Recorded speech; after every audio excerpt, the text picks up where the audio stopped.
Alright guys, I am overdue to make you a video, and one of the questions that came in volume about 2 weeks ago was, am I making my own stamps? Right, featuring a lot of stamps on the Instagram, and caught people's attention, and a lot of people asking. Okay, so yes, right, I am making my own stamps. How to do that? I promised a few of you I would kind of guide you through how I am going about it. So here we go. It's Delrin, or acetyl copolymer. I'm not a chemist. Somebody can probably get into all that, but this is it here. Can also make stamps out of acrylic. Delrin is preferred. Why? Because it's more durable. It is more able to take fine details and hold them, where acrylic tends to be fairly brittle. If I'm going to do a custom stamp for somebody that's going to be kind of a one-time use, then acrylic might be the material that I choose. It is more cost-effective, and the laser deals with acrylic pretty easily. Okay, so, but if it's going to be a stamp that I plan on reusing over and over and over, or the stamp is going to have some pretty fine detail to it, then I will use Delrin. Delrin caught my attention because the guys that are doing the best stamps out there, the Laser Mill, okay, and Turner Laser Works, they're using Delrin. They get really clean results, really clean, really good products, those guys. I'm not able to reproduce that quite as cleanly and nicely. There's a lot of experimentation that goes on once you start trying to make stamps out of Delrin. It is a little bit tricky. The Delrin will tend to melt before it etches away or cuts. So you have to find just that slight sweet spot where things come together and start to work well. That took me quite a bit of experimentation to get where I'm at today. So I'm going to keep going and see if I can continue to produce better and better stamp results. But, okay, Delrin, or acetyl copolymer, as you might find it listed on the website, or the website's out there when you're looking for the product. So here's an example of a Delrin stamp, right? Here's an example of an acrylic stamp.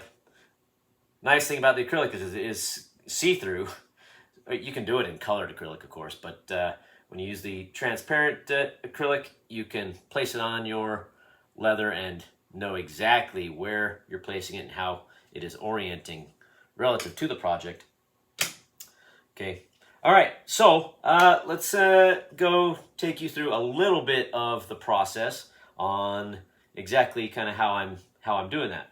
All right, like I said, requires some computer work and the laser work. Lasers, it is not as clear and easy. I have prior videos where I've commented on the lasers and some of the nuances of it. The laser makers would love to have you believe you just take any old thing and laser it and it's so easy. It's quite difficult. This stamp right here, for example, takes about an hour and a half for my laser to work this piece out. Etch it away, cut it out. Don't mess with the cheap lasers that you see out there for, $60, $100. You need, if you're planning on producing stamps, then I recommend go big. Okay, all right. I believe my Glowforge Pro is a 50 or 50 watt, 40 watt, 60 watt. Okay, that's a bare minimum. Glowforge Pro.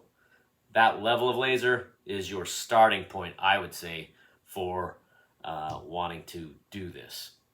If you plan on producing in volume, if you want to produce rapidly, go up. Okay, come on, let's go.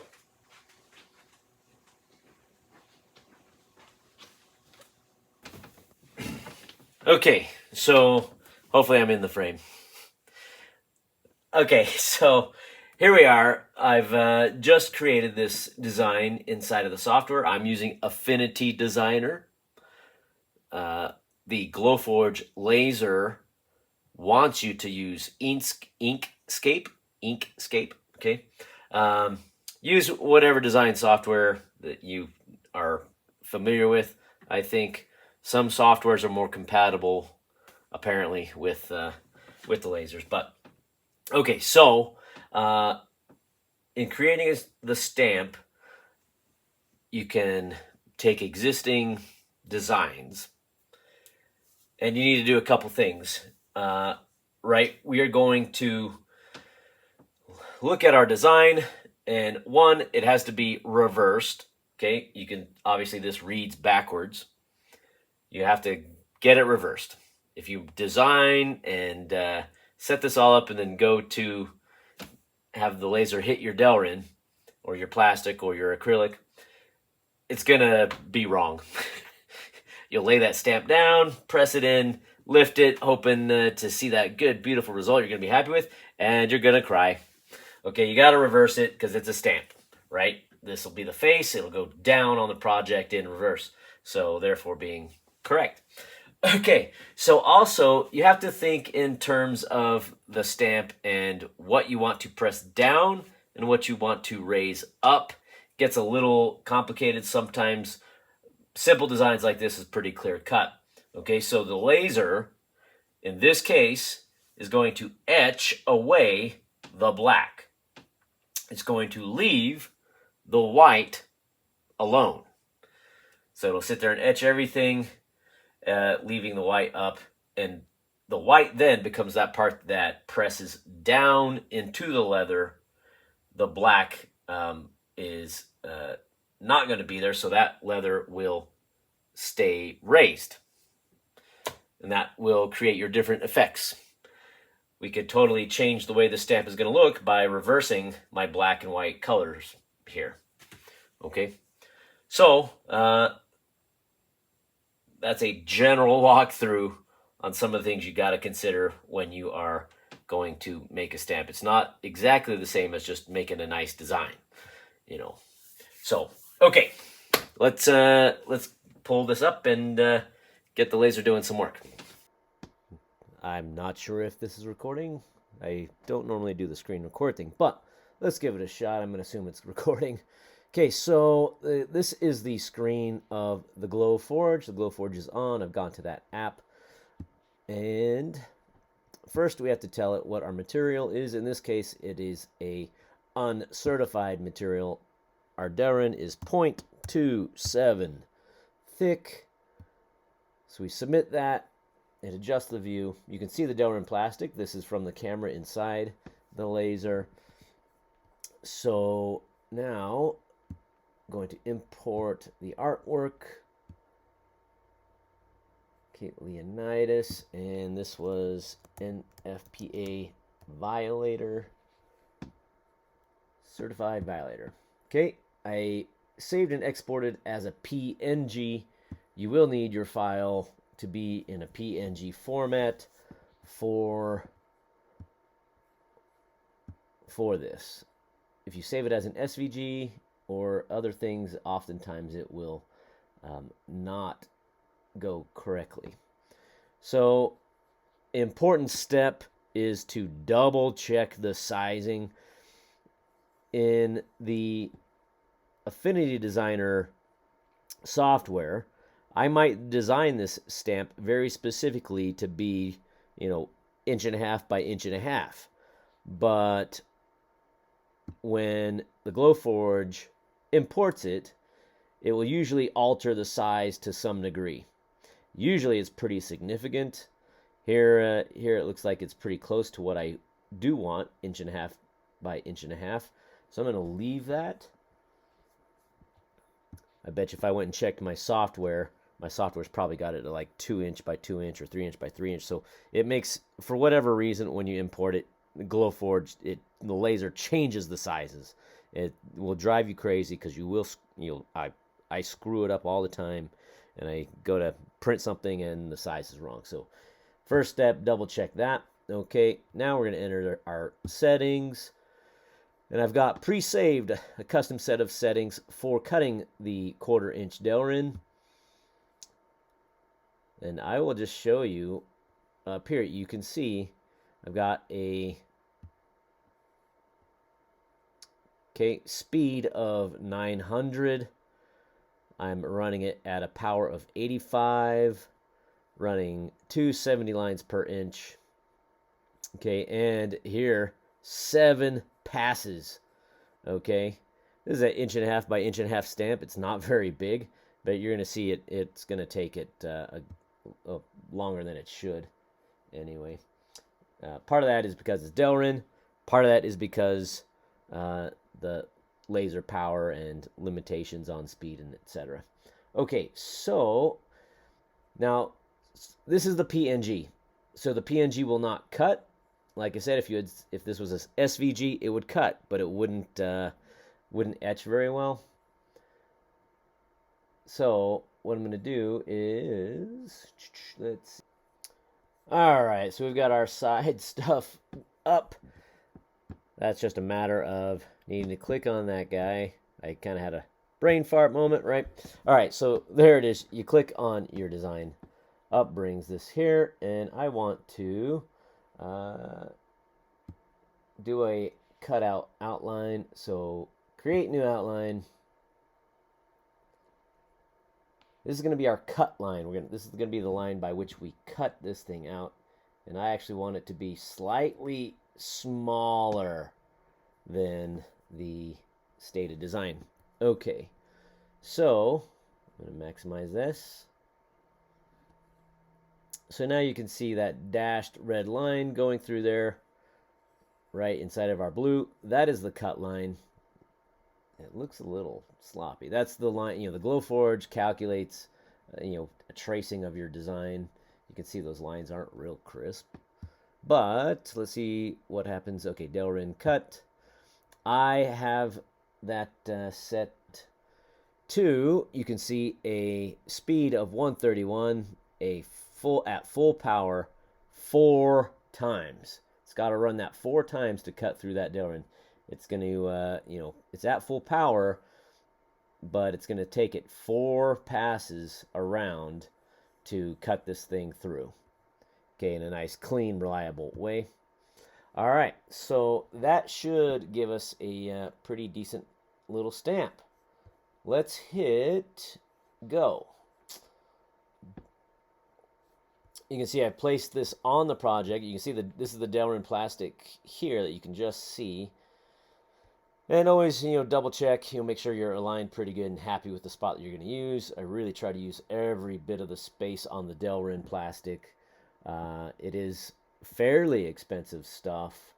So, okay, hitting ready. It does its thing.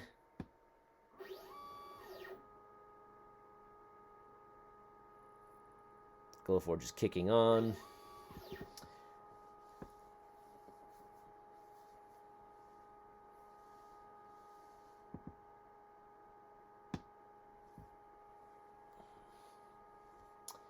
So you can see after I hit go, the camera scanned the material inside of the Glowforge and kind of did a adjustment.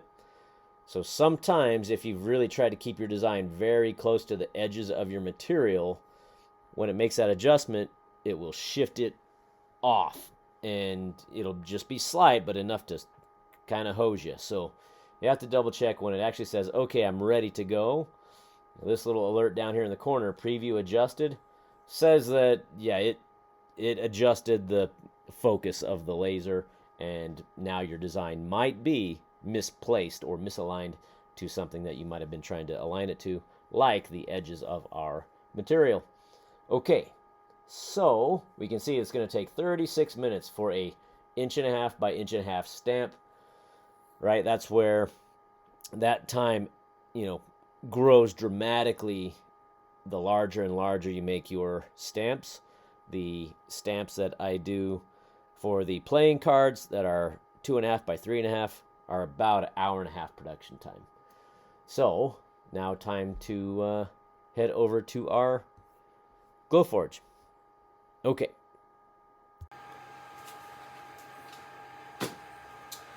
Okay, so here I am at the Glowforge.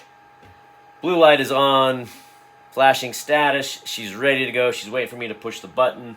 Just a few things on Delrin plastic and the Glowforge in general. So Delrin is not the kind of stuff you want to be breathing.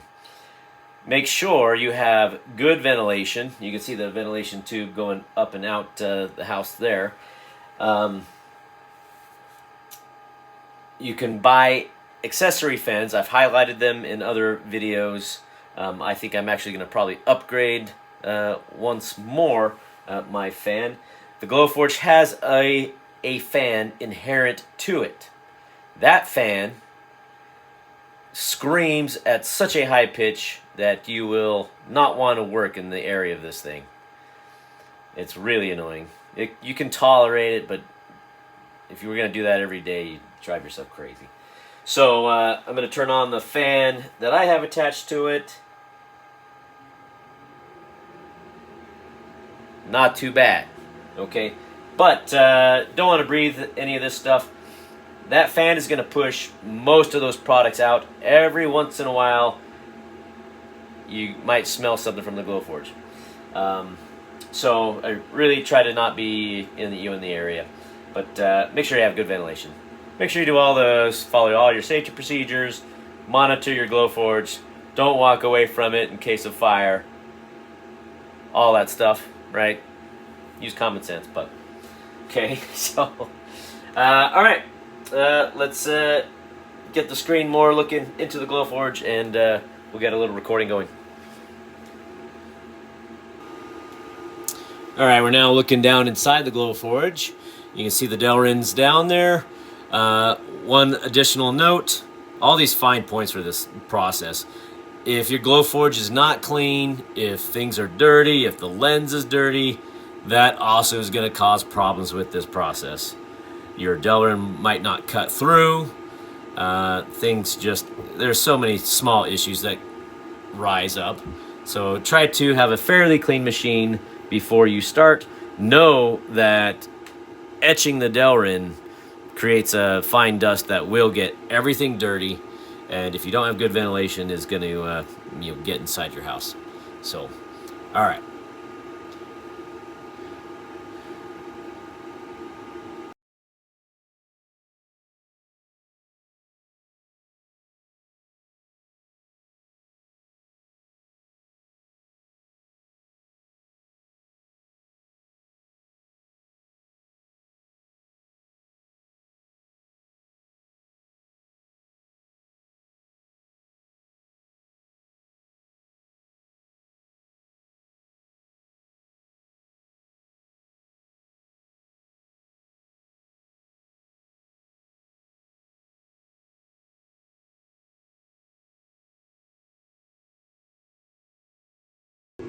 Okay, so the Glowforge has stopped running.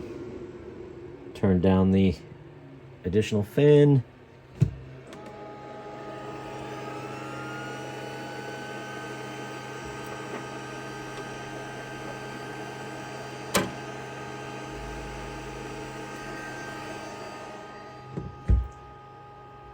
So here we have it. You can see the powder, the residue from the etching process. Okay, it's pretty yucky stuff. We'll go run that under water and use a toothbrush, brush that away, and give it a test. Okay, so I've got a piece of scrap just cut out and wetted. Okay, I have cased the leather. In this case, I actually, when I do these stamps, I run the leather under a faucet. I get the leather fairly wet. I find I get a good result with it. I'm going to change that out. Okay. So we can get a rough center here. Again, this is just scrap, but let's give this stamp a test.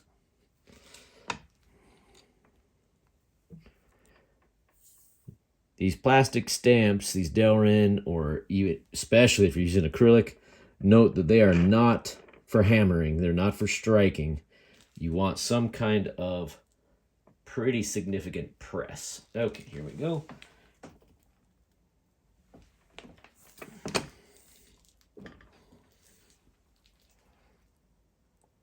And ta-da.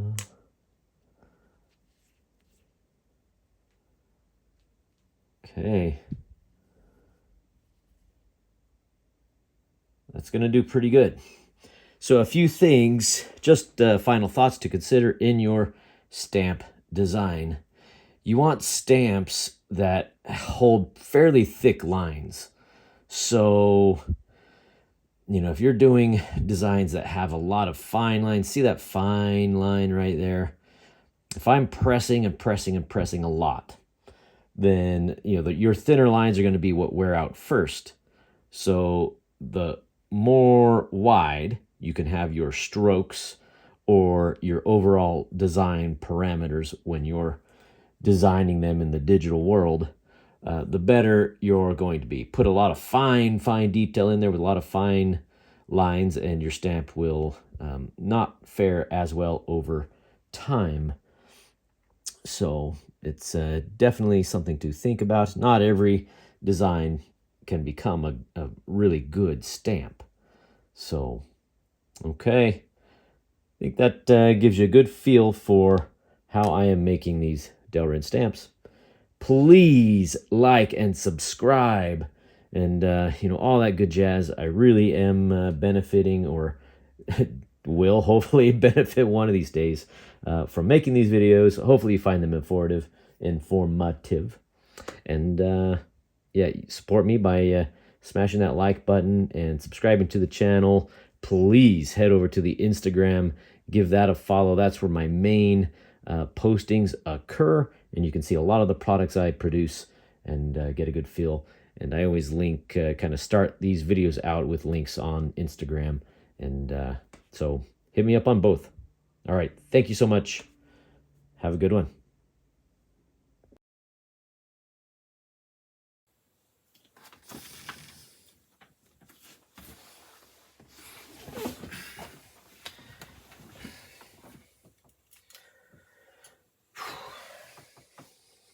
Can you see my head? How do I look in here?